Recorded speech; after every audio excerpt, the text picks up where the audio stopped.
வேறொன்றும் கிடையாது சின்னஞ்சிறு பெண் போலே செப்பாடை உடுத்தி சிவகங்கை துளந்தருவே சிவகை சிரித்திருப்பாள் சின்னஞ்சிறு பெண் போலே. ராதாரமண கோவிந்த கோவிந்த லக்ஷ்மீ வரத கோவிந்த கோவிந்த. பரிச்சித்து மகனே ஜனவேதையா கேளும். நேற்றைய தினத்திலே மிக அற்புதமாக பாண்டவர் கௌரவர் பாரியில் தோற்றம். பாண்டவர் கௌரவர் பாரியில் தோற்றம் நேற்றைய தினத்தில் அற்புதமான தலைப்பினை பார்த்தோம். பாண்டவர்கள் ஐவர் ராஜாக்கள் பிறந்து கௌரவர்கள் பிறந்து அங்கே பாண்டவர்கள் ஐவரும்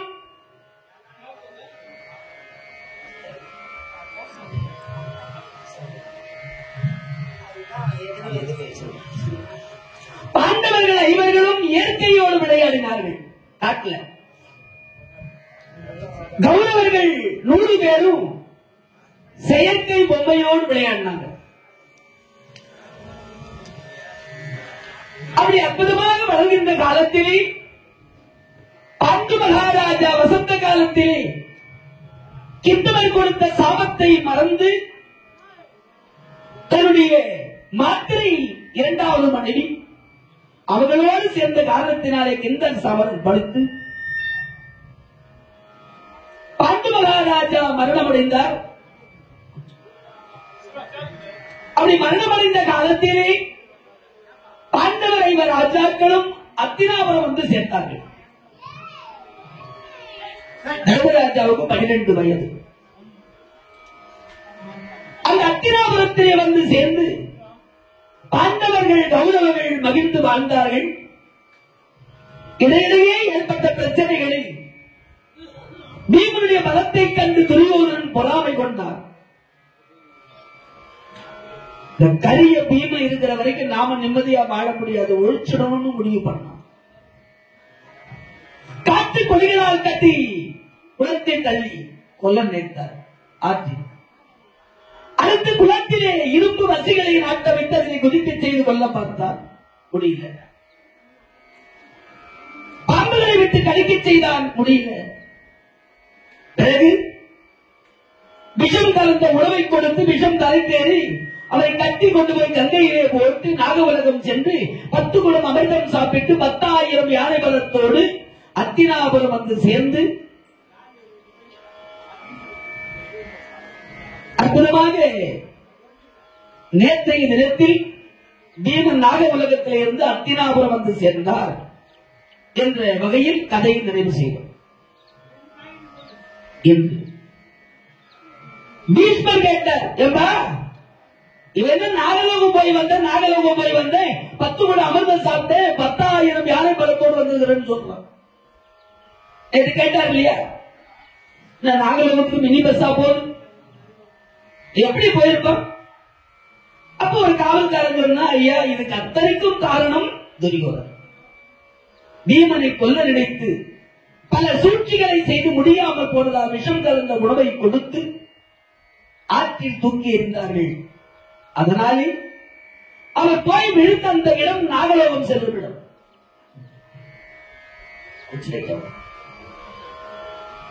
அப்படி நாகலோகம் சென்ற இடம். அதனாலே நாகலோகம் போய் சேர்ந்து அங்கே தங்கி இருந்து வந்திருக்கிறார். ஏன் துரியோதனன் பேர் வரும்? ராஜா விட்டு பிள்ளைங்கன்னா பதவி ஆசை தானா வரும். அரசு குடும்பம் போதிய கல்வி அறிவு இருக்கணும்.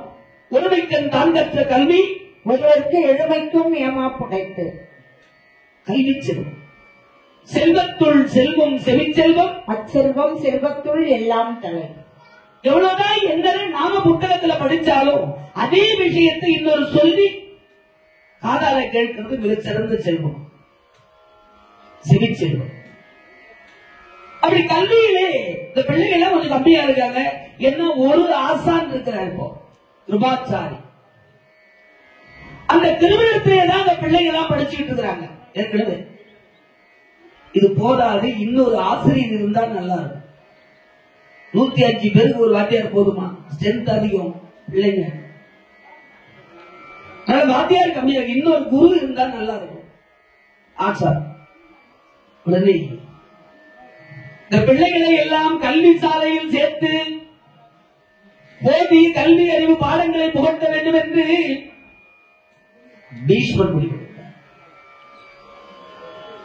உடனே கிருபாச்சாரி அங்க இருக்கிறார். கிருபனுடைய மைத்துனர், கிருபாங்கனி அம்மையாருடைய கணவர் துரோணாச்சாரி, வில் கலையில் சிறந்தவர்.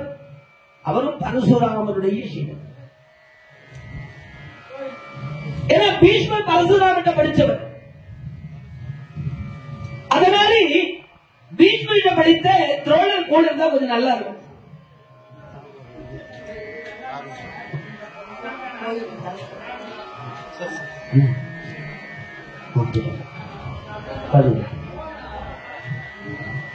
அப்படி அழகான முறையிலே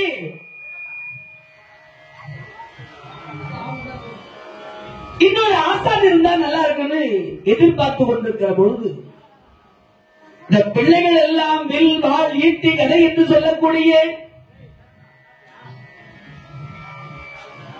பயிற்சிகளை எல்லாம் கிருபாச்சாரி சொல்லிக் கொடுத்துட்டு இருக்கிறார். ஒரு நாள் 105 பிள்ளைகளும் ஒன்றாக சேர்ந்து அழகான முறையிலே வழியில பந்து விளையாடிட்டு இருக்கிறாங்க. அப்படி பந்து விளையாடுகிற தருவாயில் அந்த பந்து போய் கிணத்துல விழுந்து போகும். 105 பேரும் ஓடி எட்டி பார்த்தாங்க. கிணத்துல பந்து தண்ணி மேல நடக்குது. யாரு எடுக்கிறாங்க? எல்லாரும் வேடிக்கை பார்த்தாங்க. எப்படி எடுக்கிறதுன்னு தெரியல. என்ன பண்றது யோசிக்கிறாங்க. என்ன பண்ணலாம், எப்படி எடுக்கலாம்னு யோசிக்கிற போது பரதநாத வேத பரத்து வாசன் என்பவர் பரதநாத வேத பரத்து வாசன் என்பவர் விரத வேள்வி தன்னிலே பரதநாத வேத பரத்து வாசன் என்பான் விரத வேள்வி தன்னில் மேனகையாரான சுரத தாதி வீழ்ந்த துரோண கும்பம் தன்னில் வரதன் ஒருவன் வந்தான் வசித்த முனியை ஒப்பான் வசித்த முனியை ஒப்பான். வசித்தருக்கு ஒப்பான அற்புதமான ஒரு வீரர். ஆனா ஆளை பார்த்தா வத்தலும் சொத்தலுமா வர்றாரு. உடம்பு கொஞ்சம் சதை பிடிக்கணும். இதே வத்தலும் சொத்தலுமா இருந்த எவ்வளவு வேலைக்கார பிள்ளையா இருந்தாலும் உடம்புல சதை பிடிக்கப்பட்டது. நல்லா சாப்பிடணும் இல்லையா? சரி சரியா. அதனால ஆளை பார்த்தா அப்படி வத்தலும் சொத்தலுமா அப்படி வந்து ஒரு கிழமை வயசானவர் தள்ளாத வயசு தள்ளாடிட்டு வந்தார். வந்தவர் கேட்டார், அப்பா என்னப்பா எல்லாரும் போய் கிணத்தை எட்டி பாக்குறீங்களே, சின்ன பிள்ளைகளா இருக்கிறீங்க, என்னடா பிரச்சனை அப்படின்னு. இல்ல துரியோதனா கேட்டு என்ன பண்ண போறீங்க, கிணத்துல இருக்கிற பந்து எடுத்து கொடுத்துட்டு போறீங்க, எடுக்கிறது தாண்டா கேட்கிறேன், என்ன பிரச்சனை? நாங்கெல்லாம் அவ்வளவு பெரிய வீரர் மாதிரி இருக்கிறோம், 105 பேர் அறியாத பிள்ளைங்க, எங்களாலேயே முடியாம தான் எப்படி எடுக்கிறதுன்னு எட்டி பாத்துக்கிறோம். பத்தலும் சொத்தலும் வயசாகி வர போகிற அவருக்கு கிணத்துல விழுந்து போற, போ போ போய் வேலையை பாரு போ. என்ன விஷயம்னு சொல்லுங்கப்பா முதல்ல. ஒண்ணு இல்ல, பந்து வந்து விளையாடும் போது கிணத்துல விழுந்து போச்சு, இதை எப்படி எடுக்கிறதுன்னு யோசிச்சுட்டு இருக்கோம். சரி ஒண்ணு பண்ணலாமா, நாம என்ன எடுத்து கொடுக்கட்டுமான்னு அப்படிதான் பார்த்தாங்க அவங்க கூட. நீங்க பார்க்கணும் தான், நாம என்ன எடுத்து கொடுக்கட்டுமா? சரி. அப்ப கையில தர்ப்ப வச்சிருந்த ஒரு பிராமணர்களுக்கு 1000 நற்ப. தர்பையை எடுத்து என்ன நிறைய பேர் சொல்லுவாங்க, குச்சிங்கெல்லாம் பொறிக்கணுவாங்க. அப்படி குச்சி எல்லாம் பொறிக்காது சொல்ல.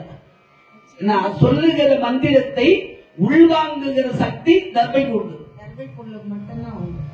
யாரு கேட்கிறோமோ இல்லையோ, கொடிகம்பத்தில் இருக்கிற கட்டி இருக்கிற தர்பை நம்ம என்ன பேசுறோம் என்ன பண்ணிட்டு இருக்கிறோம் கணக்கு வாங்கி உள் வச்சு அம்பாள் அனுப்புவோம். வயர்லெஸ் கனெக்ஷன் மாதிரி இதெல்லாம் இல்லையா? இங்க அழகான முறையில் தர்பை எடுத்தார். அப்படி கிள்ளி ஒரு மந்திரத்தை சொல்லி கிணத்துல போட்டார். அப்படியே அந்த தர்பை கிணத்துல விழுந்து அந்த தண்ணியில உள்ள ஊடுருவி போய் அழகாக அந்த பந்து மேல ஒட்டிக்கிச்சு. பந்து மேல தண்ணியில போய் பந்து எங்க இருக்குதோ அந்த பந்து மேல ஏறி நிக்குது. தலையில காந்தத்துல இரும்பு ஓட்டுற மாதிரி ஒட்டி நிக்குது. அடுத்து ஒரு தர்பையை போட்டார். அது அப்படியே போய் அந்த தர்பை மேல ஒவ்வொரு தர்பையா உள்ள போட்டா கயிறு மாதிரி மேல ஒட்டின்னு டென்ட் மேல வரும். அப்படியே அந்த தர்பையை பிடிச்சு தூக்குறார். பந்து ஒட்டின்னு கூட வரும். மந்திரத்தினுடைய மகிமை. பந்து எடுத்து கையில் கொடுத்தார். எல்லாருக்கும் சந்தோஷம். அட அட அட அட ஆளை பார்த்தா அப்படி இருந்தாரு. 10 சொத்தலுமா வயசாகி போய் எவ்வளவு பெரிய மகன். என்ன அற்புதமான மந்திரம். எல்லாரும் வந்த பெரியவரை பார்த்து புகழ்ந்துகிட்டு இருந்தாங்க, ஆச்சரியப்பட்டாங்க. அப்போ உங்களிடம் கணையாழி கையில் இருந்த கணையாழி எடுத்து அர்ச்சுன பெருமான் கிணத்துல போட்டார். அறிவில்ல, ஒரு பந்து போட்டு மேல மெதகிற பொருள் அதையும் எடுக்க முடியல. மோதத்தை உள்ள போடுற யாரு எடுக்கிறது? சும்மா எடுக்கிறதுக்கு தான் போட்டேன். அர்ஜுன் துரியோதனன் முந்திரி கொட்ட எல்லாத்திலையும் கேள்வி கேட்பார். முன்ன போய் அதுதான் ஒரு ஆள் வேணும். கேள்வி கேட்கறதுக்குன்னா ஒரு ஆள் வேணும். முந்திரி கொட்டை மிஞ்சின பதா. எது மிஞ்சின பதா? ரசம். ஒரு பையனை கேட்டேன், உங்க வீட்டுல என்னென்ன பலகாரம்?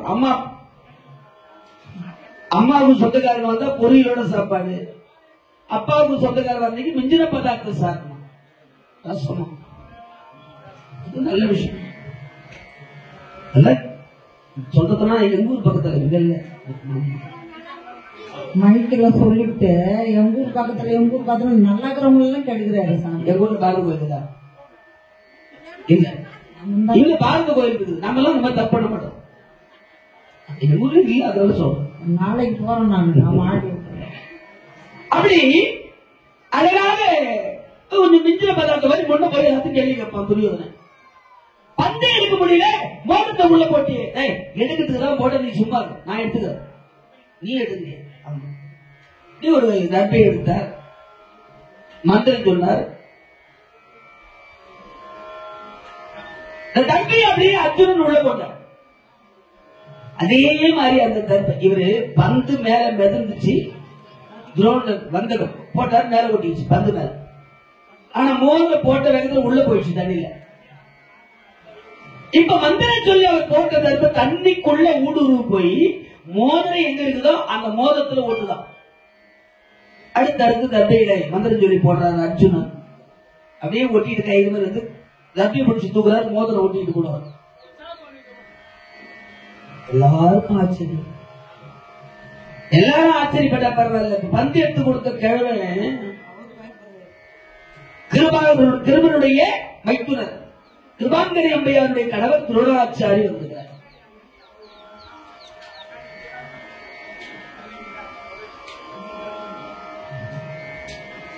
அர்ஜுன் எடுத்து அந்த கடையாளிக்கும் நேற்று லீவு, ஆமா ஆப்ஷன் போட்டோம். எல்லாரும் தவறாம வந்துருங்க. நான் கணக்கு பார்த்து வச்சுக்கிறேன், யார் யார் வரைக்கும் வரல. சரி, சந்தோஷம்.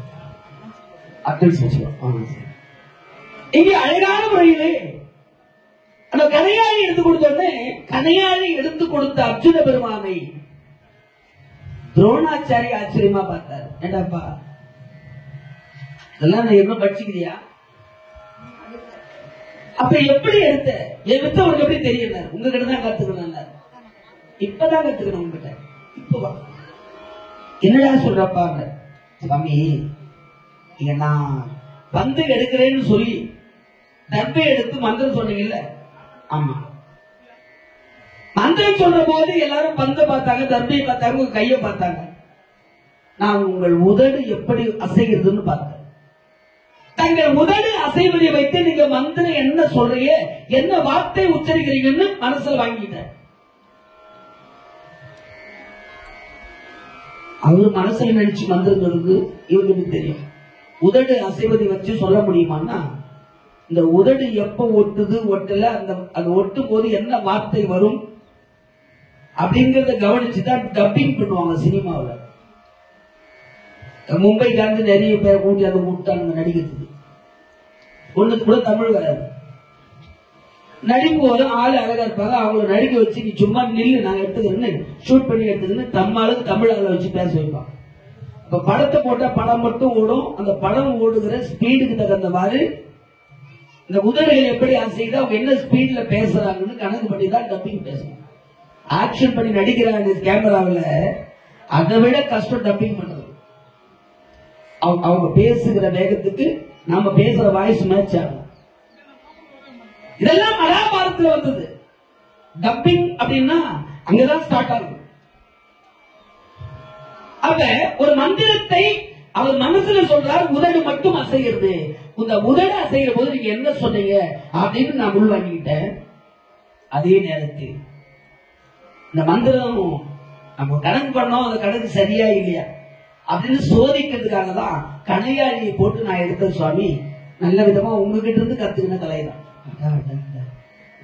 கட்டி கொடுத்தார். அற்புதம். இந்த மாதிரி மாணவர்கள் தான் வாத்தியார பேரை காப்பாற்றுவாங்க. ஆசிரியர்களுக்கு ஒரு தனி பெருமையை தேடி தரணும்னா அது நல்ல படிக்கிற பிள்ளைகள் அல்ல. எல்லாரும் ஒரே மாதிரி படிக்க முடியுமா? பள்ளிக்கூடத்துல பாடம் நடந்தது, எல்லாரும் பாடத்தை கேட்டுக்கிறாங்க, வாத்தியார் மூஞ்ச பாத்துக்கிறாங்க. ஒரு பையன் அப்படியே பாத்துக்கினேன்னா டக்குனு வாத்தியார் கிட்ட, அப்பா சொன்னது புரிஞ்சுதா, விளைவிச்சா, முடிஞ்சுதா?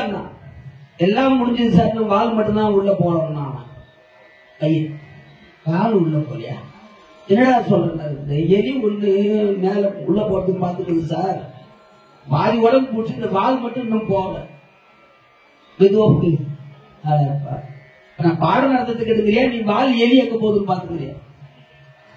அந்த மாதிரி யாருடைய கவனம் எங்க இருக்குதோ அதுக்கு தக்கவாறு அவங்க கிட்ட விஷயம் போய் சேரும். பார்த்த அழகான முறையிலேயே அர்ஜுனனை தட்டி கொடுத்தார். பாண்டவர்கள் பார்த்தாங்க தர்மராஜா எல்லாம், ஐயா நீங்க அரண்மனைக்கு வாங்க, அரண்மனையிலே உங்களுக்கு ஒரு வேலை வாங்கி தரோம், எங்க தாத்தாவை போய் சந்திக்கலாம் வாங்கன்னு வந்த துரோணாச்சாரியரை அழைத்துக் கொண்டு அரண்மனைக்கு வந்தாங்க. அரண்மனையிலே கிருபாச்சாரி, பீஷ்மர் இருந்தாங்க, திருதராட்டிரன். வந்தவுடனே பீஷ்மரை கண்டு வணங்கினார் துரோணாச்சாரி. வாருங்கள் துரோணரே, ஏற்கனவே உங்கள் மைத்துனர் கிருபாச்சாரிங்க வேலை செஞ்சிட்டு இருக்கிறார் குருவா. 105 பிள்ளைகளுக்கு ஒரு ஆசான் போதாது, இன்னொரு திருந்தா நல்லா இருக்கும்னு ஆசைப்பட்டேன். நான் நினைச்சேன் நீங்க வந்துட்டீங்க. வந்தான் பரதன் என்னும் மந்தாகினியால் மைந்தல் பைந்தாரசையை எதிர்போய் பணிந்தே பூசை பண்ணி சிந்தாசனத்தோடு ஒக்கும் சிங்காசனத்தில் ஏற்றி என் தாய் வரணி அடியேன் என்ன தவத்தேன் என்றார். என் தாய் நீ வரடியேன் என்ன தவம் செய்தேன் என்றார்.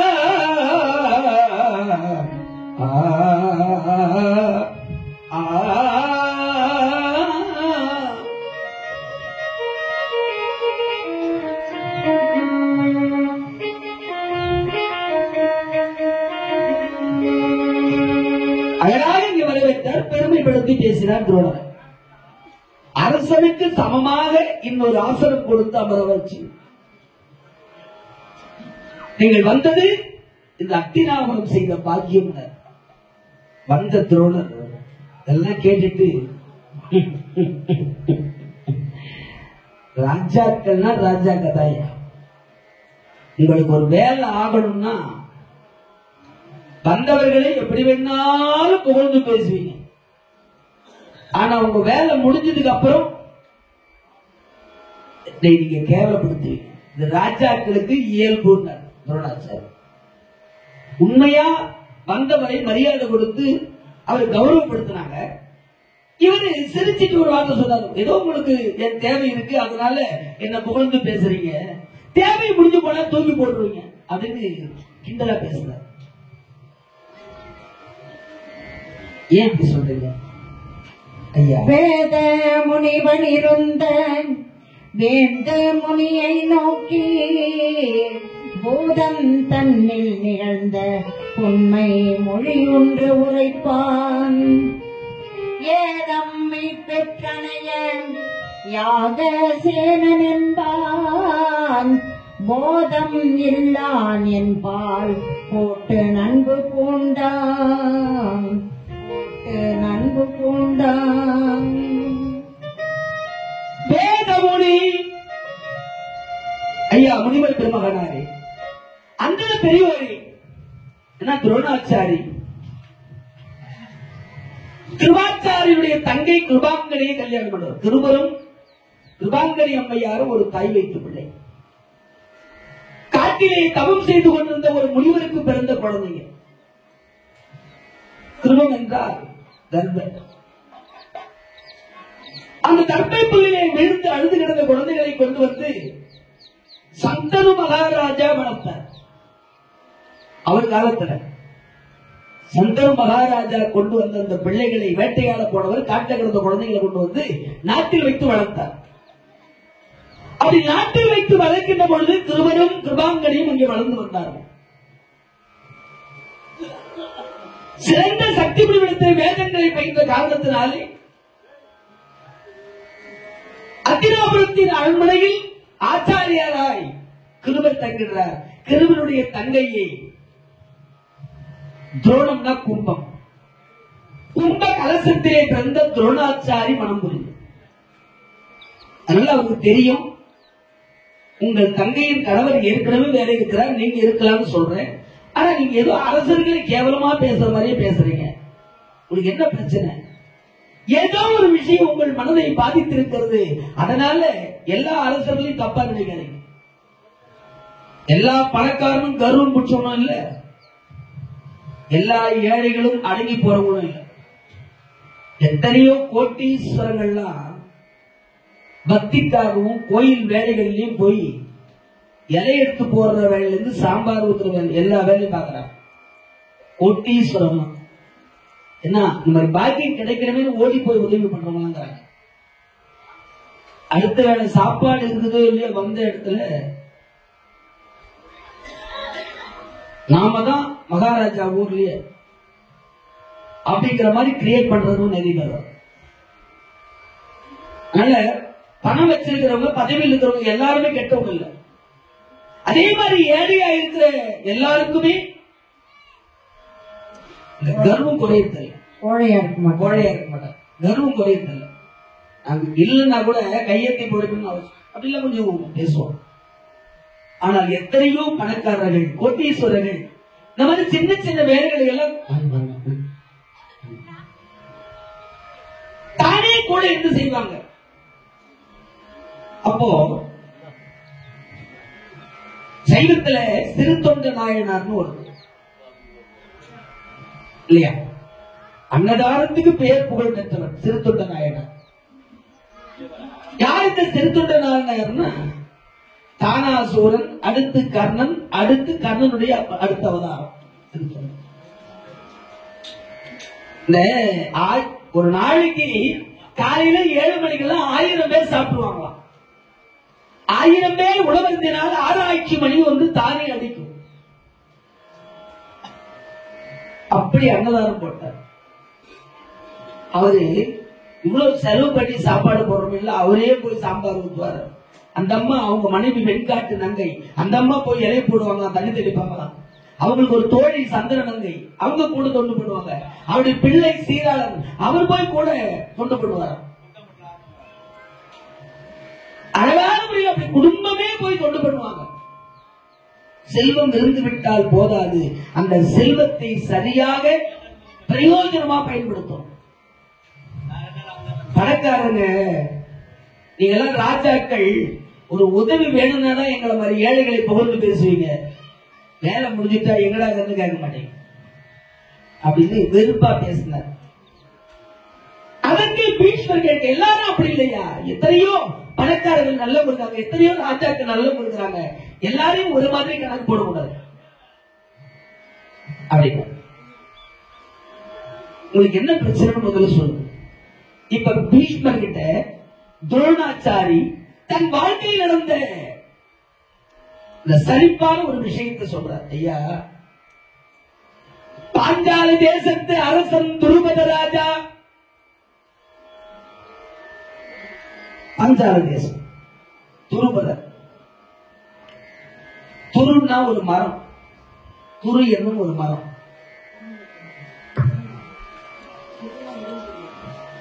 அது துரு, இரும்புல பிடிக்கிற துரு. இந்த துருங்கிறது ஒரு மரம். இந்த துரு என்னும் மரத்துங்கிற போய் ராஜா வேட்டையாடிட்டு உட்கார்ந்து துருபதர் வேட்டையாடிட்டு உட்கார்ந்து இருக்கிற போது அங்கே அழகான ஒரு தேவ கன்னிகை வந்து ஆடி பாடி மகிழ்ந்தது. மகிழ்ந்தது மட்டுமல்ல, அந்த அரசனை பார்த்து துருபத ராஜா மேல ஆசைப்பட்டார். ஆனால் அரசன் அதற்கு சம்மதிக்கவில்லை. ஆனாலும் அவள் அழகு அவனால மறக்க முடியல. அதனால் வீரியம் வெளிப்பட்டது. இது மத்தவங்க பார்த்தா தப்பா போயிடுமே வெளிப்பட்ட அந்த வீரியத்தை காலால மறைச்சாங்க. மேல காலத்துக்கு வச்சு மறைச்சோம்னா அந்த காலுக்கு இடையில் இருந்து பிறந்ததுனால துருன்னா அந்த மரம், பதம்னா காலு, காலடியில் பிறந்தவன் பாஞ்சாலன். கோயில் வாசல்ல போய் பேசுறீங்க.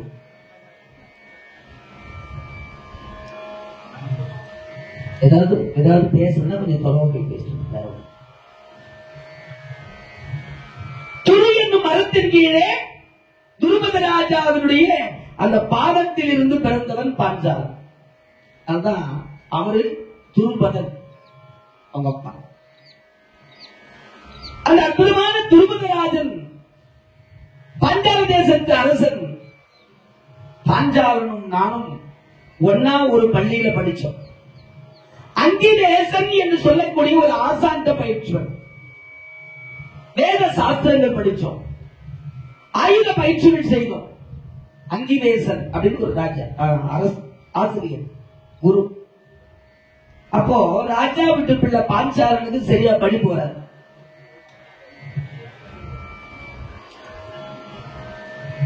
படிப்பு வராதனால அந்த காலத்துல எல்லாம் இந்த 5ஆம் வகுப்பு வரைக்கும், இந்த 6வது போய் 7வது வரைக்கும் குரு பிரிச்சு விடுவாங்க.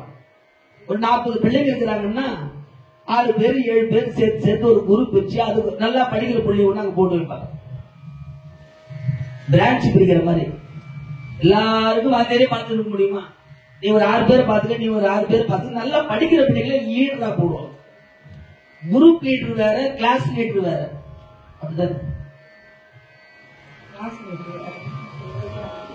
இந்த லீடர்கள்லாம் லீடர், கிளாஸ் லீடர். இவன் ஒரு குரூப்புக்கு மட்டும் லீடர். இந்த 6 பேருக்கு இவர் லீடர். அந்த மாதிரி பிரிச்சு விடுவாங்க. நாங்க ஒரு லீடருக்கு கூட பயப்படுறது கிடையாது. அப்ப என்ன பண்றது? பட்சாதாரம் நாங்க பயப்படுறதுக்குன்னா எங்க மண்டையில ஒண்ணு ஏறது கிடையாது. அதனால நாங்க ஒரு குரூப் வச்சிருப்போம். படிக்கிறவங்களாம் தனித்தனியா ஒரு குரூப் இருந்தா, படிக்காதெல்லாம் சேர்த்து ஒரு குரூப் போடுவாங்க. அதுல ஃபர்ஸ்ட் நாங்க தான் லீடர். எங்களுக்கு என்ன வேலைன்னா பள்ளிக்கூடத்துலயும் போய் பாட்டு படிக்கணும் போல அடிச்சுக்கிற வேலை தான். அப்பெல்லாம் உட்கார்ந்து ஒரு பெஞ்சு கொஞ்சம் உயரமா எதிர் புக் வச்சிருக்க பெஞ்சு போடுவாங்க. அப்படியே அவர் பாட்டு பாட்டு எடுத்துனாங்க. நாங்க இப்ப காலேஜ் பசங்க பண்ற வேலை நாங்க 6வது 7வது பண்ணோம். உருப்படாத போறோம். காரணம் அந்த மாதிரி படிக்கிற போது பிள்ளை சரியா படிப்பு வரல, என்ன பண்ணலாம்? வாத்தியார் ஒருவர் தமிழ் ஆசிரியர். மதியம் 1:30 மணிக்கு முடிஞ்சு 2 மணிக்கு பிற்பகல் வகுப்பு ஆரம்பிச்சதுன்னா உண்டு மயக்கம். ஆமா, துண்டு சாப்பிட்டு போன பெஞ்சில் அப்ப பட்டு தூங்கிட்டு பண்ணாங்க. உடுறா உடுறா குழந்தைப்பா மாசம் தூங்கலாம். வாத்தியார் பீரியட் முடிச்சு போயிட்டு இருப்பாரு, தூங்கிட்டு இருப்பார். இஞ்சிச்சப்பா போய் வரட்டுமான்னு பாக்க. சரி சார் பரவாயில்ல தூங்கு. நான் அப்பவே ராத்திரியில கண்டு முடிட்டான். அதனால கண்டு பண்ண செல்ல புள்ள பாருங்க. ஆனா எல்லா கோபத்தையும் ஒரு பாட்டு பாடினா சும்மா கரெக்ட் கண்டிப்பாங்க. இந்த பாட்டுக்காகவே வச்சிருந்தாங்க பள்ளிக்கூடத்துல படிக்கிறது இல்லை. அந்த மாதிரி சரியா படிப்பு வரலன்னு ஒரு குரூப் பிரிச்சு அதுல துரோணாச்சாரி பாஞ்சாலனுக்கு பாடம் சொல்லி கொடுக்கிறார்.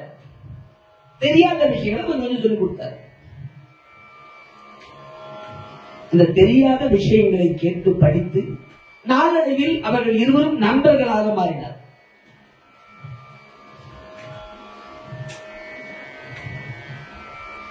அப்படி நண்பர்களாகிய பொழுது பாடம் எல்லாம் முடிச்சு ஒரு நாள் வகுப்பை விட்டு எல்லாம் பிரிஞ்சு போறோம். பின்னை இரவும் பகலும் பிரியேமாகி திரிய தன்னை அடைந்த கண்பின் தகவால் மிகாதரியாம் என்னை வானமேதி யானே இறைவனானால் உன்னை ஆள வைப்பேன் உலகில் பாதி என்றான் உலகில் பாதி என்றான். துரோணரே, இத்தனை காலம் நாம் இருவரும் நண்பர்களாக இருக்கோம். எத்தனை வயசானாலும் பள்ளியில் ஏற்பட்ட நட்பு மறக்க முடியுங்களாங்க? எவ்வளவு வயசு கூட ஆகும், 25 வருஷம் 30 வருஷம் கழிச்சு பார்த்தா கூட இந்த கிளாஸ் ஃப்ரெண்ட் இல்லையா, ஒரே கிளாஸ்ல படிச்சோம் நாங்க. கிளாஸ் ஆமா கிளாஸ் பார்த்தோட சந்தேகம் ஆயிடுச்சு. எப்படி சொல்றது? கிளாஸ் பள்ளி தோழர் ஒன்னா படிச்சவங்க எவ்வளவு நாளாவது மறக்குமா? ஒன்னா படிச்சவங்க இப்ப நிறைய பேர் ஆளே அடையாளம் தெரிய மாட்டேங்குது. நம்ம கூட படிச்சவங்க தானே, ஒரு சிலர் அப்படி மாறி போயிடுறாங்க. அந்த மாதிரி பிரிகிற போது சொன்னாராம், எனக்கு கூட இருந்து பாடங்களை சொல்லிக் கொடுத்து என் பெருமைக்கெல்லாம் ஒரு காரணமாக இருந்ததுனால துரோணரே, எங்க அப்பாவுக்கு பிறகு பாஞ்சால தேசத்துக்கு இந்த பாஞ்சாலன் அரசனானால் நான் அரசனானவுடன் ராஜ்யத்துல பாதி உங்களுக்கு கொடுக்கிறேன். பாதி. ரொம்ப சந்தோஷம். அப்போதைக்கு அது அவர் எதுவும் கண்டு இல்லை, ஏதோ வார்த்தைக்கு சொன்னாரு, முடிஞ்சு போச்சு, பிரிஞ்சுட்டாங்க. எவ்வளவு நட்பா இருந்தாலும் பள்ளியில் ஏற்பட்ட நட்பு அதோட முடிஞ்சது. அதுக்கப்புறம் பார்த்து தேவைப்பட்ட ஹாய் சொல்லிக்கும், இல்லைன்னா அதுவும் இல்லை. அவங்களா பேசினா பேச போறோம், இல்லைன்னா பள்ளித்தோடு இன்னைக்கும் 85 வயசு 90 வயசான தாத்தாவும் கூட ஃப்ரெண்டுங்களை விடாம வச்சுக்கிறாங்க. என் கூட்டாத்தான் ஒன்னாத்தான் படிச்சோம் நாம ஆகும் சொல்றாங்க இல்லையா, மறக்க முடியுமா? இப்ப பாஞ்சாலன் அரசன் ஆயிட்டார். துருவராஜா பாஞ்சாலன் அரசனான பிறகு நல்லாட்சி நடக்கிறது. ஆனா துரோணர் கல்வியில் சிறந்தவர். ஒரு வகுப்பில் படிக்கிற 30 பேர் இல்ல 40 பேரோ எல்லாரும் ஒரே மாதிரியா வாழணும். ஒருத்தர் காவல்துறையில அதிகாரியா போயிட்டாரு, பெரிய அதிகாரி ஆயிட்டாரு, ஏசி கார்ல போறாரு. இன்னும் ஒருத்தர் வேற டிபார்ட்மெண்ட் மருத்துவத்துறைக்கு போனாரு, ஒரு ஹாஸ்பிட்டல்ல பெரிய வேலை இருக்கிறாரு. ஒருத்தர் பள்ளிக்கூடத்துக்கு போனாரு, தலைமை ஆசிரியர் ஆனாரு, அப்புறம் கல்வி அதிகாரி ஆயிட்டாரு. இன்னொரு பிள்ளை ஊர்ல ஏறி ஓட்டிக்குது, இன்னும் ஆடு மேய்ச்சிக்குது, ஏறி ஓட்டிக்குது. எல்லாம் பொண்ணா படிச்சுங்க. அப்ப ஒரு பள்ளியில் படிக்கிற 40 பேருக்கே வாழ்க்கை இப்படிதான் நமக்கு அமைய போகுதுன்னு தெரியாது பிற்காலத்துல. அந்த மாதிரி வறுமை துரோணரை வாட்டியது. இந்த வறுமை வாட்டியது, கல்யாணம் ஆச்சு, ஒரு குழந்தை ஆச்சு, அஸ்வத்தாமன் பேர், குழந்தை, கை குழந்தை. அந்த கை குழந்தை அஸ்வத்தாமன்